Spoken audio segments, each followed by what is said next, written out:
আপনি কি নবীজিকে মিস করেন? ব্যস্ততার ভিড়ে হয়তো ওভাবে মিস করা হয় না, কিন্তু আপনি অবাক হবেন, নবীজি 1400 বছর আগে আপনার কথা ভেবে কাঁদতেন। হ্যাঁ, সত্যি শুনছেন, আপনার কথা ভেবেই তিনি কাঁদতেন, আপনার ভালোর জন্য, আপনার খুশির জন্য। আপনি কি জানেন আপনার ব্যাপারে সাহাবীদের তিনি কি বলে গেছেন? তিনি বলেছেন, আমার ইচ্ছা হয় আমি আমার ভাইদের দেখব। সাহাবীরা জিজ্ঞেস করলেন, আমরা কি আপনার ভাই নই ইয়া রাসূলুল্লাহ? তিনি বললেন, তোমরা আমার সাহাবী, আমার ভাই তো তারাই যারা আমাকে দেখেনি অথচ আমার প্রতি ঈমান এনেছে। ভাবুন তো, যে মানুষটা আপনাকে নিজের ভাই মনে করতেন, যে মানুষটা আপনাকে ভালোবাসতেন নিজের জীবনের চেয়েও বেশি, প্রতিটি মুহূর্তে আপনার জন্য দোয়া করতেন, আপনার নিরাপত্তা, শান্তি ও সাফল্য কামনা করতেন, আপনি কি কখনো তার জন্য কিছু করেছেন?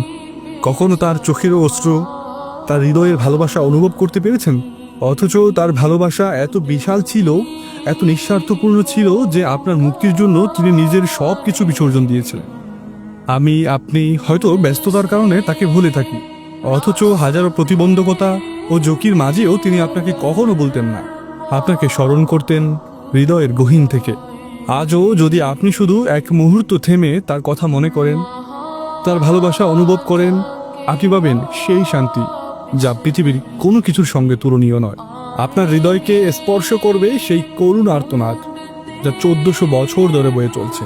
আপনি অনুভব করবেন সেই ভালোবাসা যা কখনো শেষ হয় না।